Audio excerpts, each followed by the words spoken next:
इस बात के लिए मैं आप सबको धन्यवाद भी देता हूं और आपका स्वागत भी करता हूं।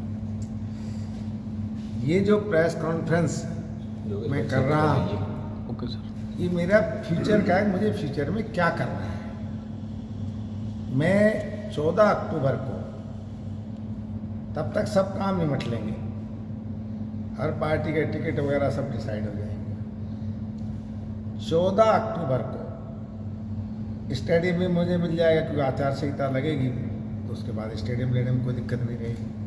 तो 14 अक्टूबर को बहरोड की सबसे बड़ी विशाल रैली करने जा रहा हूँ, दिन के 11 बजे स्टेडियम के अंदर। वो रैली का पर्पज क्या है कि अभी मैं 2-3 दिन से आप लोगों का सबका वो देख रहा हूँ कि कहीं फूल बरस रहे हैं, कहीं कुछ बरस रहा है।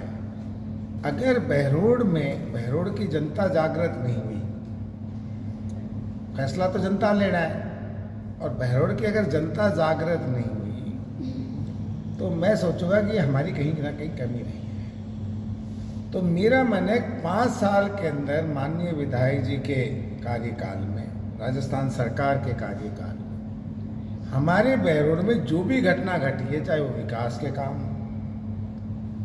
चाहे कोई पुलिस की अराजकता का मामला हो, चाहे सड़कों का मामला हो, कि कब सड़क का पैसा मंजूर किया, कितना पैसा लगा, कितना डामर लगाया, कितना डामर खाया गया, चाहे वो पेड शिफ्टिंग का मामला हो कि कितने टोटल टेंडर छूटे, किसके नाम छूटे, कौन किसका नेता का रिश्तेदार था, किसने पैसे डकार लिए, कितने पेड़ उसमें है या नहीं है, कि वो सूखे पेड़ थे वो भी खा गए।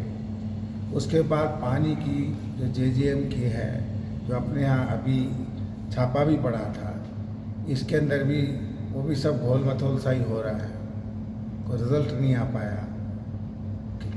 कहते हैं ना, वो खुद ही अपने उसी में इन्वॉल्व हो जाना। तो ये सब भी वो सब मैं निकलवा रहा हूँ। कितने भारत सरकार से पैसे आए इसमें, कितने राजस्थान सरकार ने पैसे, क्या क्वालिटी लगी, क्या क्वालिटी के टेंडर होने चाहिए थे, क्या इंटरनल इन्होंने क्या दबाया है, वो कौन सी कंपनी का दबाया है, जो बहुत बड़ा अपने आप में घोटाला है। फिर इसी तरह से बच्चों के किट के बारे में बोलते हैं सभी लोग, तो मैंने खुद ने अपनी आंखों में देखा बदलते हुए, मैं खुद भी जाकर उस चीज़ को रोका है, कितना उठा, कितनी जगह बदले गए, वो सब प्रमाण इकट्ठे करवा रहा हूँ। फिर जिसका मैंने RTI लगाई थी वो निकलवाई, फिर हर जगह से मैं निकलवा रहा हूँ, हर सरपंच से भी कोशिश कर रहा हूँ लेने की, कि कितना रियल में उस टाइम में दलित समाज को आटा बांटा गया है, ST और SC को, कितने रुपए का किस किस कंपनियों से पैसा आया। काफ़ी जगह हम कामयाब हो गए उन चीज़ों को लाने, कितना सरकार से उठा, कितना विधायक कोटे से आया। एक सच्चाई रखने के अंदर वो भी आ जाएगा।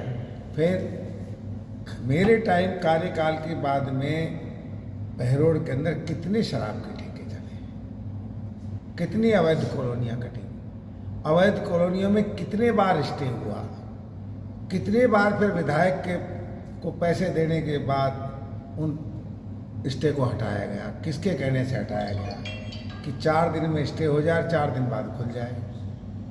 कहीं पेशियाँ पड़ती गांव को, एक आदमी स्टे के लिए 1 साल तक घूमता रहता है।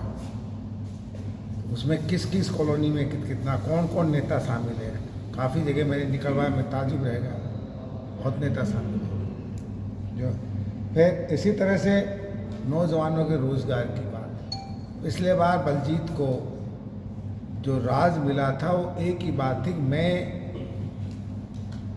श्रम मंत्री था, जबकि मैंने यहाँ पर मेले लगवाए। अब कंपनी पैसा देती है, उसमें तो मैं बढ़ोतरी करवा नहीं सकता, कोई नहीं जाए वो तो मेरी बस की बात नहीं, पर सबसे बड़े राजस्थान के मेले यहाँ लगवाए। मैंने वो काम किया जैसे अब CISF का मेरे MP कार्यकाल में हर किए, पर CISF का ये मैंने उस टाइम सेंटर खुलवाया।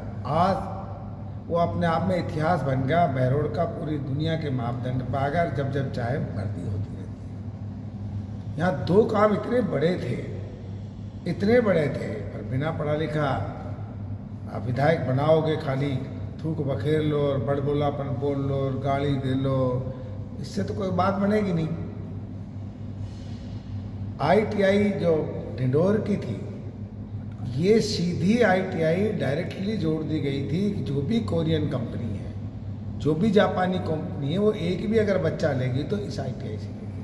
5 साल के अंदर कम से कम 5000 बच्चे भर्ती हो जाते हैं। सब कुछ तैयार पड़ा हुआ है, केवल डॉक्टर असद का नाम ना हो जाए। इसी तरह एक कभी आप लोगों ने भी नहीं ध्यान दिया, जबकि मैं चिल्लाता मर गया, कि ये टाई अप हुआ था राजस्थान सरकार का जापान गवर्नमेंट का, कि Japan India manufacturing institute Deccan के उसके अंदर परमिशन से वो होना था। बिल्डिंग बन गई, पहले दिन विधायक जी वहाँ नेतागिरी पहुँच गए, तो उन्होंने दादागिरी नहीं होती इसमें कंपनी की, दादागिरी कारण उसको चलाया नहीं। 30,000 बच्चों का, उसमें 30,000 बच्चों का भर्ती होनी ही होनी थी। बिल्डिंग उनकी थी, रियायत हमने दी, खर्चा हम दे रहे थे, नौकरी पूरे वर्ल्ड में मिल रही थी, उसकी तरफ किसी ने ध्यान नहीं दिया आज तक। इसी तरह से जो रोजगार की बात कर, मैं निकालूंगा नहीं, रैली करूंगा। रैली करेंगे, उसमें बड़े नेता नहीं आएंगे सर, वो मेरी रैली होगी, वो मेरी रैली होगी। इस सरकार के खिलाफ, इस विधायक के काले कारनामे के खिलाफ प्रमाण सहित होगी। मैं उस दिन ब्लैक पेपर जारी करूंगा, आपको एक एक चीज प्रमाणित दूंगा, और प्रमाण देने के बाद भी कोई ना माने तो बात अलग है। वो मेरी अकेले की इंडिविजुअल, मेरी अकेले की इंडिविजुअल वो महारैली होगी, और बहरोड़ की सबसे तगड़ी रैली करके दिखाऊंगा। कैसा चुनाव आप लड़ेंगे? सर, मैं तो चुनाव नहीं लड़ रहा, पार्टी तो मोहित का टिकट मांग रही, मोहित को टिकट देगी तो मोहित चुनाव लड़ेगा। ये तो पार्टी के हाथ में है कि पार्टी अगर मोहित को देगी तो निश्चित लड़ेगा, नहीं देगी तो कोई बात ही नहीं। आपने कहा था जब सभा की, हाँ। अगर मोहित को, सर वो सारा जवाब मैं 14 तारीख को दूंगा ना, उस टाइम सब कुछ हो चुका होगा, तीर कमान तैयार है। उस टाइम हाइपोथेटिकल कोई क्वेश्चन ही नहीं रहेगा, सारे टिकटें भी बट चुके होंगे, सारे युद्ध भी तैयार हो चुके होंगे, रण क्षेत्र भी तैयार हो चुके होंगे, तो वो उस दिन वो सारा ही काम उसी दिन करूंगा। पर निश्चित रूप से अब जैसे परिवर्तन यात्रा निकल रही है भारतीय जनता पार्टी की, क्योंकि मोदी ऐसा नेता है जिसके नाम पे पूरा राष्ट्र समर्पित है, तो जहां जा रहे हैं वही उत्सव सा मन रहा है। और हमारे यहाँ भी 22 तारीख को आ रही है बहरोड के अंदर, लोगों में चाव चढ़ रहा है अभी से। और मैं तो ये भी निवेदन करता हूँ आपके माध्यम से कि एक एक आदमी, एक एक बच्चे को, एक एक औरत को, सबको उस दिन इसके अंदर आकर आहुति देनी चाहिए परिवर्तन यात्रा के अंदर, क्योंकि दुष्ट का नाश करना है तो एक एक घर से सबको आना पड़ेगा। बलजीत दुष्ट जब ही हटेगा जब एक एक आदमी तैयार होगा। और ये ढोंग पड़े से इसके ऊपर फूल बरसाएंगे तो ये राक्षस इतना मजबूत हो जाएगा कि सारी बहरों को निगल जाएगा।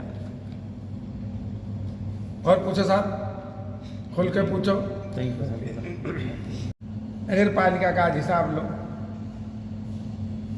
सबसे ज्यादा अगर दुनिया में कहीं भ्रष्ट नगर पालिका मिलेगी, अब तो नगर परिषद बन गई, नगर पालिका मिलेगी तो बहरोड की मिलेगी। सफाई का देख लो, सेसा रजोड़ का देख लो, सीवर लाइन का पैसा मंजूर था, बजट मंजूर था, 5 साल निकल गए, अभी तक कंकरी भी नहीं लगी। फिर एक एक चीजें मैं ताजुब कर रहा हूं। मैंने बिड्डा के टाइम पे 8 करोड़ रुपया मंजूर कराया था, पर मैं चूंकि वो मंजूर करा के उनका सबका वो जारी करवा दिया था एफएस वगैरह, अब उसमें बदल तो सकते नहीं थे। मेरा पत्थर लगा हुआ है, उस पत्थर को हटा कपड़ा लगा रहे रुपया। अगर तुम्हारे में हिम्मत थी तो कोई नई जगह रोड बना देते। पहली बार देखा है किसी विधायक को, क्योंकि काम तो किए नहीं, कि डामर पड़ रहा है तो उस सड़क पे ही पत्थर लगा दिया कि डामरीकरण नया हो गया। तो हर साल तो गवर्नमेंट का ट्रेंड है, कोई बोले ना बोले कि रहे ना रहे, वो तो आएगा आएगा। इसी तरह आप अपने इसमें जाके देखो पूरे बहरोड के अंदर कितनी लेट डॉक्टर है, और माताओं बहनों से पूछो ना जिनको जरूरत है लेट डॉक्टर की। अपने पास कभी समय ही नहीं होता है कि ऐसा कोई स्कूल नहीं है, खोल दिया इंग्लिश स्कूल। उनसे तो पूछो इंग्लिश के लेक्चरर कितने लगाए हैं, बच्चों का भविष्य खराब कर रहे हो। खोल दिया महिला विद्यालय, महाविद्यालय, कहाँ है उसकी बिल्डिंग, कहाँ है उसका स्टाफ? एक भी स्कूल, एक भी अस्पताल, एक भी एसडीएम ऑफिस, एक भी तहसील, एक भी उप तहसील, एक भी नगर पालिका, मैं चैलेंज करता हूं इस विधायक को ऐसा ला दे जहां स्टाफ 100% पूरा हो। तो स्टाफ ही नहीं है तो खाली नाम देने से तो कुछ नहीं होगा, खाली नाम दे दे। तो ये काले कारनामे, हर चीज में जो ये भ्रष्टाचार के भेंट चढ़े हैं, इनकी सबकी फाइलें तैयार करा रहा हूं। और एक तरह से जो कहते हैं ना ब्लैक पेपर, 14 तारीख को सरकार का और इस भ्रष्टतम विधायक का ब्लैक पेपर जारी करूंगा ओरिजिनलिटी उस पे। और ये गांव के लोग हैं ना, इनसे मैं तो आग्रह ही कर सकता हूं कि इस तरह का जो सबसे भ्रष्ट विधायक हो, जिसके कारनामे सबसे ज्यादा भ्रष्टाचार के हो, जिसने बहुत गलत काम किए हो, उस पर फूल बरसा रहे। इसके ऊपर तो पत्थर बरसाने चाहिए थे। शर्म आती है उन लोगों को जो इसके ऊपर फूल बरसा रहे हैं। कहां से उन्होंने अपने जमीन को इस तरह से कमजोर कर लिया कि डर के मारे एक प्रिंसिपल फूल बरसा रहा है। 1 महीने का कार्य आगे 11 बजे माजरी के अंदर सरकारी कर्मचारी फूल बरसा रहे। अगर दिल था तो अपने अपनी जेब से ना लगा के, ये जिनके पास भ्रष्टाचार के पैसे हैं वही जेसीबियां खड़ी कर लेते हैं, वही बिस्कुट बांट रहे हैं, वही केला बांट रहे हैं, वही ये बांट रहे हैं, जिनका आज ये हालात है और खुश हो रहे हैं बलजीत जी फोटो खिंचा के, महिलाओं को नचा के। पहले वो स्कूलों में डांस शुरू करवाए। तो इस तरह के नहीं, ये जो 14 तारीख की रैली होगी, ये उस दिन आखिरी जवाब देना होगा जो प्रमाण सहित दूंगा। लोगों को समझाने की कोशिश करूंगा कि इसका हक नहीं है, इसको आप एक भी वोट दें, इसको हक नहीं है कि इसके साथ जरा सा भी जुड़े। फूल बरस रहे, मैं तो समझ रहा था पत्थर बरसेंगे, पता लगा कि ये कह रखी है फूल इसे जल्दी जल्दी कर ले कि फिर क्या आचार संहिता लगी तो फिर तो बाटे ही बरसेंगे। ये मेरा